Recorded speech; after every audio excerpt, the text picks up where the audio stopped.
நன்றி செலுத்துகிறோம். என்னை பலப்படுத்துகிற கிறிஸ்துவினாலே எல்லாவற்றையும் செய்ய எனக்கு பலன் உண்டு என்று ஆண்டவரே வேத வசனத்தின் படியாக எங்கள் பிள்ளைகள் ஒவ்வொருவரையும் சரீரத்தில் மாத்திரம் அல்ல ஆண்டவரே ஆவிக்குரிய வாழ்க்கையிலும் பலனாய் கர்த்தர் அவர்களை மாற்றுவீராக. ஆண்டவரே நீரே அப்பா உடைய கரத்திலே நாங்கள் ஒப்புக் கொடுக்கிறோம். இயேசுவின் நாமத்தில் ஜெபிக்கிறோம் நல்ல பிதாவே, ஆமென். சரிமா, இப்போ இந்த ரோட கிராஸ் பண்ணும்போது கவனமா கிரேனா ஹேண்டில் கொஞ்சம் ஓட நிற்கோங்க. வெயிட் பண்ணுங்க, பார்த்து போங்க. உங்க பேரண்ட்ஸ் வெளியே வந்திருக்கிறாங்க.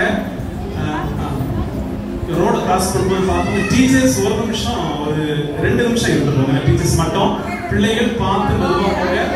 டீச்சர்ஸ் மட்டும் 2 நிமிஷம் இருந்துருவாங்க. ஒரு சில ஆலோசனை இருக்குது. வெளியே பிள்ளைகளை பார்த்து விடுங்க, கிராஸ் பண்ற பிள்ளைகளை பார்த்து விடுங்க.